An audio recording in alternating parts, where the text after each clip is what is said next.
On tonight's Fit to Eat, we are cooking up chicken quesadillas, black bean and corn relish, and fresh greens.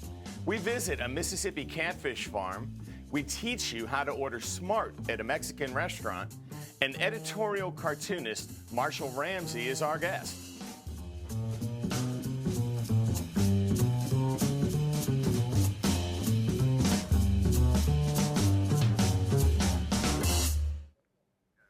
Welcome back to Fit to Eat. I'm your host, Chef Rob Stinson. We're going to be making chicken quesadillas with whole grain tortilla and garnished with traditional but healthy sides, shredded lettuce and greens, fat-free sour cream, and black bean relish. Tonight, Marshall Ramsey, nationally syndicated editorial cartoonist, author and host of Now You're Talking with Marshall Ramsey on MPB Radio, joins us on the show. Marshall, welcome to the show. Hey, Chef Rob. I'm looking forward to this one, man. Oh, me too. I hear you're quite the health nut, so that's going to be a lot of fun. I'm a recovering foodaholic. Man, you know what? I am right there. Well, we got to shake hands on that one again, because I'm right with you there. Okay. This is going to be a really fun dish because we're doing a traditional dish that is absolutely not healthy. Right. But we're going to make it in a way so that it really is healthy. Chicken quesadillas. Without the guilt. That's right. Excellent. So you can absolutely enjoy it. Now, we're going to start off on this and make a little seasoning mix.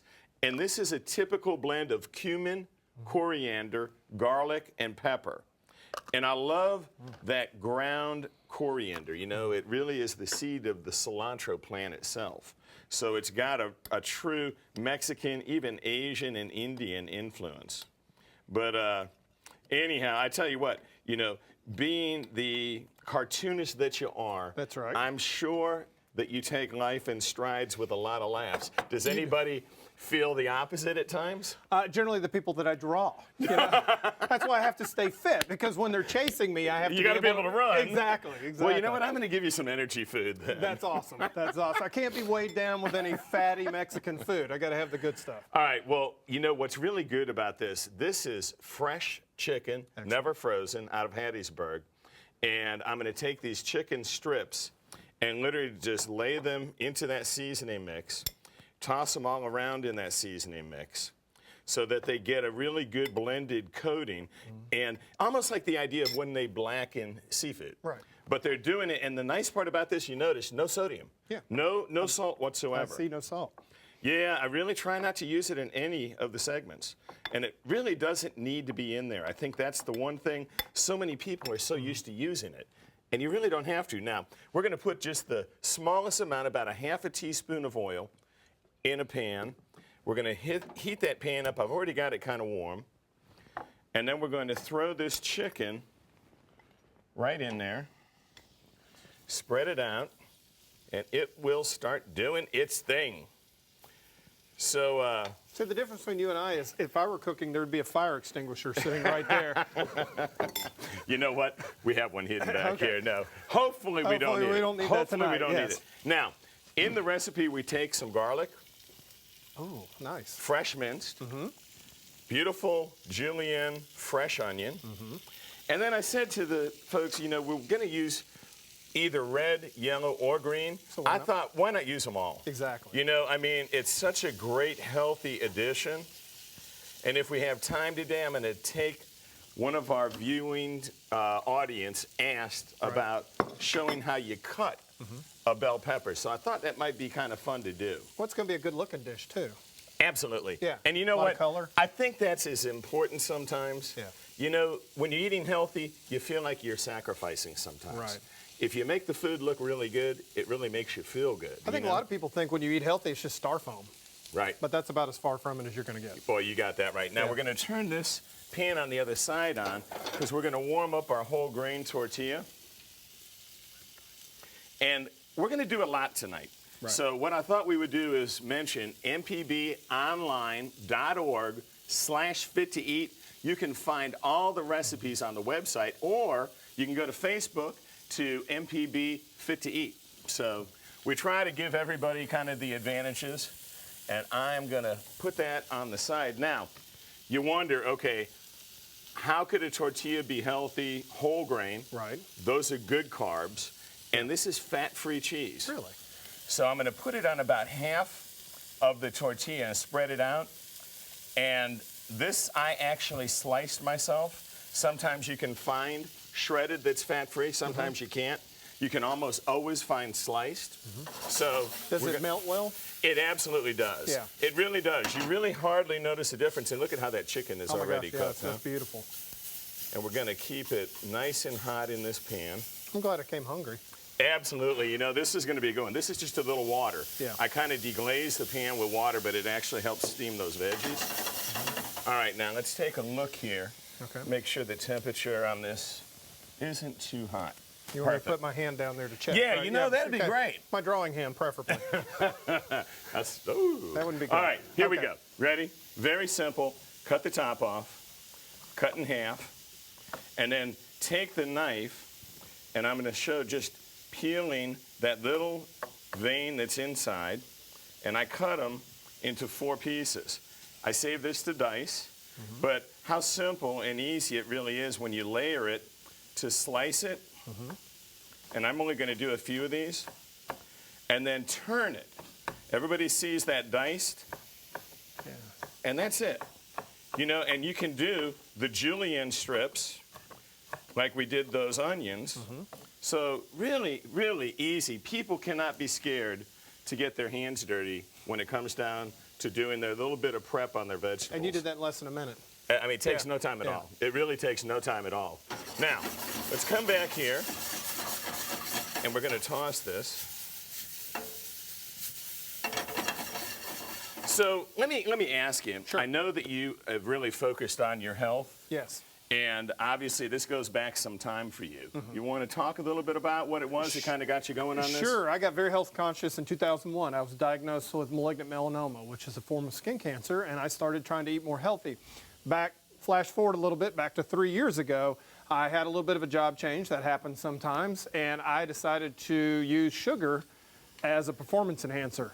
And guess what happened? I went from 195 pounds, I'd run a marathon. Within less than a year, I weighed 250 pounds. Gee. I gained nearly 50 pounds or a little bit over, and my waist had gone to 41. I was sluggish, I had no energy. So I picked back up with my exercise, and I completely changed my diet and lost all the weight. That's fantastic. Yeah. I mean, that's a story for Fit to Eat, because truly changing your diet is unbelievable what it can do for you. But I tell you what it really did, the side benefit that I didn't think about other than losing the weight, because we all want to lose weight and look good, right? Correct. What happened was I had more energy. So I was working 12-hour days, and I had all the energy in the world. I didn't need the sugar like I thought, because the sugar was just a cheap high. You know, I do it and I crash, but I eat well. You eat good carbs. You eat a lot of protein. Drink a lot of water, A lot of water, yeah, and I drink green tea, you know, and so forth. Absolutely. But, you know, I mean, this right here, this is exactly the kind of food I love to eat. Well, and what's so simple about this is 2 things. You can buy all this at your farmer's market or your local store. Yeah. It doesn't take long to cook. Right. Everybody's got time constraints and money constraints. Yeah. We're trying to pick on the show items that are not expensive. Simple, easy to do, but twist them up a little bit. Yeah. So here we go. Let's take a look at how the Ooh, that's looking tortilla, good. and right now it is browning perfectly. So we're going to take that cooked chicken that we have, and then we're going to layer it on the side where the cheese is. Okay. And I wish everybody could smell how Is that good not this smells. incredible? It's incredible, yeah. Is that not? I know. I mean, you know, smell-o-vision we need needs smell-o-vision, yeah. definitely. All right, now the good part of this is we see that it browned. I've got a wonderful little trick to brown it a little bit more. We'll turn the heat back on. Okay. 0 fat spray. Right. You know, you only use a little blast at a time. And what we're going to do is just spin this literally around to that side, and then do the same thing on this side. Just a quick little blast, and let it brown just a touch more. And believe it or not, the tortilla itself is basically done. Let's see here. Ooh, that looks good. We're gonna, we kept almost all of it in there. That was a good one. Yeah, you're a pro, because Well, let mine me would tell have you. been halfway across the studio. We had one little guy that tried to escape. We're not going to let him. He landed on the grill, so it's okay. 5-second rule. No, well, at least No, we I know in here. Yeah, that's we true. cook on that grill. So. Exactly. But That's really going to be the gist of the tortilla. And look at the size of that. I mean, that's a meal. Yeah, it's a 4-ounce portion of chicken that's in there. Yeah. So I think it really came out nice. All right, well, tonight we're making a healthy Mexican dinner that you can easily replicate at home. But how do you eat healthy at your local Mexican restaurant? Next, our nutritionist, Rebecca Turner, gives you some good advice on dining out.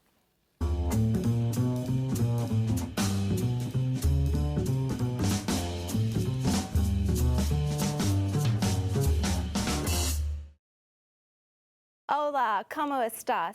Mexican food is notorious for 3 things: large portion sizes, high in fat, and an overdose of sodium. If you choose to eat at a Mexican restaurant, here are some tips to help you order wisely. For starters, when at any restaurant that serves free chips and salsa, use the small plate that they give you to serve yourself a modest amount. You know, many people don't realize that for every chip they eat, that's 1 gram of fat. So it can get pretty scary when you start adding up all the chips that you ate equals the amount of fat grams in that one meal. And you know, if the chips are super tempting for you, don't be afraid to ask your server to remove them from the table. That's much better than you sitting there and getting lost in them and then had eaten the whole basket to yourself. Now today, Chef Rob fixed us a very zesty and nutritious chicken quesadilla. But I don't want you to be fooled. These are not the same as in the restaurant. In the restaurant, chicken quesadillas are one of the unhealthiest things to choose at a Mexican restaurant. They're full of saturated fat, which is going to boost your cholesterol intake and lead to heart disease. A much better option when dining out is going to be the classic chicken fajitas. Now, these come with the tortillas. Try to limit that to only 2 tortillas. Using the vegetable, the lean meat, and then making sure you get all of your condiments on the side. This is going to help you better proportion when you're building your own fajita. Here you have total control, so you can actually load up on the vegetables and add the chicken. And here's a neat little trick. You can actually order vegetarian fajitas with chicken. This is going to actually come out with more vegetables than the actual classic fajita does. Now, forego the rice and beans that typically come with this. Either get a to-go box or share them with someone else. This would be enough for one person when you're dining out. You know, if you implement these tips, and your Mexican fiesta will be sure to be fit to eat. All right, welcome back. We're going to have a little fun here. Okay. A lot of people are scared of trying to actually work with fresh corn. Right. I mean, I don't know how often you do, but I mean, a lot of people can pull it and, you know, take it out of its natural wrap. But what I want to try and do is show people how incredibly easy it is to actually use fresh corn. See, I can get to that point, but this point's where I get All nervous. you're doing is just taking a knife, and some of it may pop, you know, that's kind of the fun of it. My kids love watching this because it jumps all over the place. And if you get a little bit of the rind on the edge, it really doesn't matter. It's all good for you. It's actually probably the most nutritional part. So we're going to throw that in. Now, we've got a lot of other ingredients we're going to put into this mix, and I'm going to rip through them real quickly. Dry black beans. These are fresh that I've soaked and drained. Diced red bell pepper.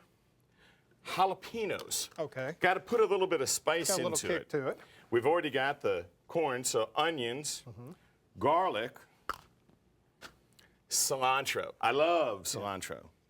Don't need quite as much as is in there. And then we take some vegetable stock, so no oil. Okay. So this becomes really, really healthy, and a squeeze of lime.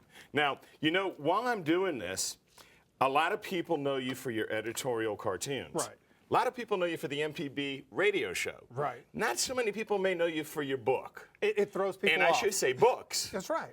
Talk a little bit about that for them. Well, I've done a short story book called Fried Chicken and Wine, which I figured you would like the title of that one. Absolutely. Yeah, I thought that was a great title. And this year I came out with a children's book called Banjo's Dream. And it was inspired by a very inspirational little brown dog I own named Banjo. And we were his 3rd family. He was a rescue dog. Oh, how cool. And he lived a long, long life. He came down with diabetes when he was 10. So we put him on a special diet, and he was all healthy. And he had more fight in him than any person that I've ever met. So when he passed, my wife and I wanted to do something to honor that spirit. So we created an A to Z children's book called Banjo's Dream. And Banjo, all through the alphabet, has a different adventure on every letter. How cool. Yeah, so next time when there's a sequel, I'll make sure that he's a chef, but he is a baker. I know, I like that, though. He is a Man, baker. that's wow, what a great, you know what I didn't mention to the folks? What's that? A little coriander again. Definitely.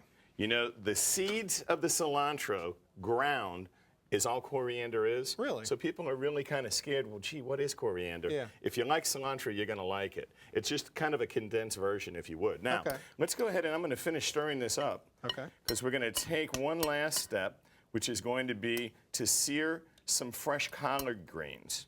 You know, everybody always stews them, cooks them in pork and lard and all of this. Right. You don't have to do that with greens. So right over on the side, I've got some beautiful collard greens. We're going to put them in this pan. I'm hot. telling you, it's searing hot, okay? And the neat part about it is you can do it very quickly. And you remember my little trick with the water? That's right. Watch and that this. steams it. It's just going to steam it a little bit around the edges, Oh, but look the at that. bottom portion has got this incredible searing going on that'll impart a lot of the flavor, and it's the same pan that we cooked the tortilla in. Okay. So you still got all the flavor that was in there, and at this point, can So you hear that? you don't need the lard. No. No. Nothing. You get- yeah. Nothing. And people will tell me, well, you can't eat greens that way. I'm like, you're absolutely crazy. They are so much better to me Yeah. when they're cooked and they're crunchy and you can taste You them. can taste them. The nutrients are all in. You know, oftentimes people will take greens, boil them, and they've literally boiled out all of the nutrients. Right. You know, so in this case, this is a wonderful way to do it. So we are almost finished. All we got to do, you feel that? Now watch what we're going to do. We're going to turn this over, and look at that. Oh, Can you smell that? that is, yes. Isn't that amazing? You get the actual aroma of the collard greens when it's seared this way, as opposed to stewing them for hours, and you really can't tell anything other than the pork or what you might put in there. And you know, being a cancer survivor, there's so much antioxidants and so much nutrition. It's just unbelievable. Isn't it incredible? Yeah. I mean, greens are absolutely the way to go. We do them almost every show, and the nice Yeah. part, they're so easy to find at your farmer's market. And they're not expensive. No. Yeah. You can get, I mean, you get a huge amount. The problem is you got to find a bunch of things to do with them because they come in such big amounts, Yeah. you know? I mean, this is just a great way to do it. And I tell you what, we are darn near done, believe it or not, That was with very everything. fast. You Yeah. know, I mean, and that's all real time. Yeah. That's the beauty of this. You know, so where we are on this, I guess, while we're preparing chicken quesadillas on the show, you could have a change and maybe use chicken or fish. But tonight, I want people to think about using catfish.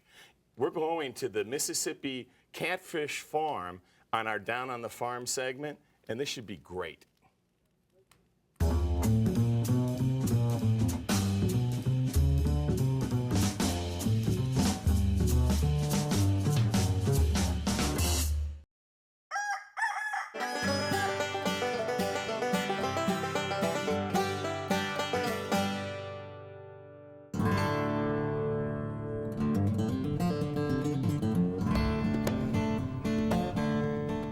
We're in the heart of the Delta, just south of Morgan City, Mississippi. I've been catfish farming for 8 years now. I started custom harvesting catfish when I was about 20, and after about 4 or 5 years of being around the industry, just decided that's something I wanted to be part of. I'm a first-generation farmer. We're harvesting fish today. We're going to sell around 100,000 pounds. We should be loading trucks here any minute now.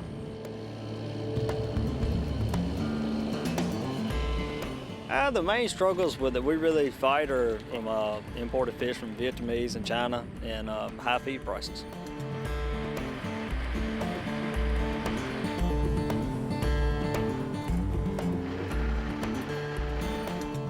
We're a grain-fed product here, to whereas catfish in a river is actually considered a bottom feeder. You get a lot of fish are like greasier out of the river and everything, so it's we're a corn and a soybean meal diet-fed fish, so we're just basically the diet on what the feed consume.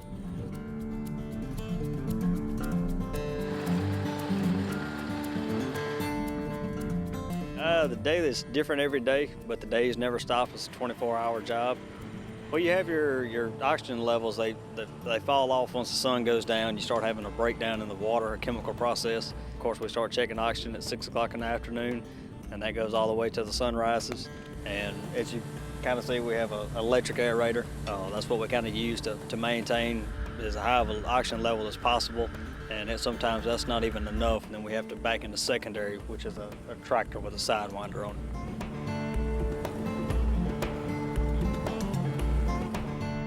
Very proud to be a Mississippi catfish farmer. It's a very difficult industry to survive in. It's a lot of struggles, a lot of stress, a lot of hard work. The way consumers can help the U.S. catfish industry is to demand and only buy and eat U.S. farm-raised catfish. You definitely do not want an imported product. Buying U.S., you know you're getting safe, healthy, delicious food.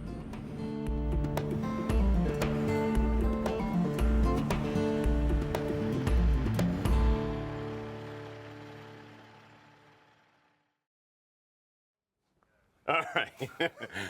He's bad. We're having fun. We're having too much fun today is what it really amounts to. But at this point, we get to do the really fun part of this, which is to plate it. Yes. So let's take all the greens, and like I said, isn't that neat how you can just, look at that. Yeah. One big piece. We're going to put it over on this side. Now we're going to literally slice this into 4 wedges. And I mean, it makes it easy to eat.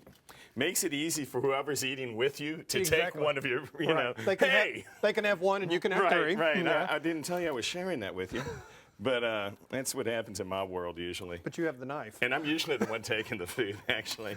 Everybody is watching saying, Rob, you are the one. So let's put these right across. Nice. And they're so crispy, too. All right, now, let's, this beautiful, and actually, you know, I'm going to make a little room. This is your traditional topping, but done with greens. So instead of shredded lettuce, let's move that over on the side. We've got some shredded greens that you could put into the quesadilla if you wanted to. And then fat-free sour cream. Of course. Fat-free. Exactly. Gotta be. Now we got all the beautiful color. And you can mix that right on the side on top of those beautiful crispy greens. And I tell you what, that's a feast. This is a perfect meal for the Ramsey house. We both work, we have 3 kids. It's delicious, it's easy, it's fast, and Isn't it's that amazing? cheap. Yeah, it's a perfect meal. And I love that aroma. You know, Oh, let's go and talk about the nutritional value of this dish. Calories are 517. Carbohydrates are 46. Protein, it's a whopping 58, and saturated fat is so low, it's 5. So, I mean, at that point, it just amazes me how you can have something that's got that much flavor, that much fun, and like you said, and to be honest with you, 2 people could almost eat that. Yeah. You know, I mean, that's a nice sized portion. But let's go back, you know, we talked briefly and mentioned the radio show on MPB. Right. Talk a little bit about, you know, what you do on the show. So if people haven't tuned in yet, they'll know to tune in. It's Mondays, 10 o'clock in the morning, as you know, the new 10 o'clock lineup. And I tell you what, it has been the joy of my life. I bring in an inspirational Mississippian, somebody with a great story to tell. Have had everybody from Mac McAnally, the great singer-songwriter from Belmont, Mississippi. This week I had Jeremy on, who was a cancer survivor who's about to go hike Mount Kilimanjaro. Jeez. So it's just amazing, the stories. And I just sit there for an hour and get to ask these really inspirational people incredible questions. That's fantastic, huh? So everybody heard that, huh? Monday, 10 o'clock. And I need to get you on the show. I would love to. Yeah, I would love yeah, to. definitely. You know, we can have fun going back and forth, but Oh. we're going to have to keep ourselves under control. No, We're laughing too much. No, we can get out of control. That's fine. All right. Well, at this point in time, I would like to thank our guest, Marshall Ramsey, for joining us tonight on the show. And if you're interested in any of the recipes you saw on tonight's show, visit our website at mpbonline.org/fit-to-eat or join our Facebook page, MPB Fit to Eat. So, until next time, I'm Chef Rob Stinson. Eat well.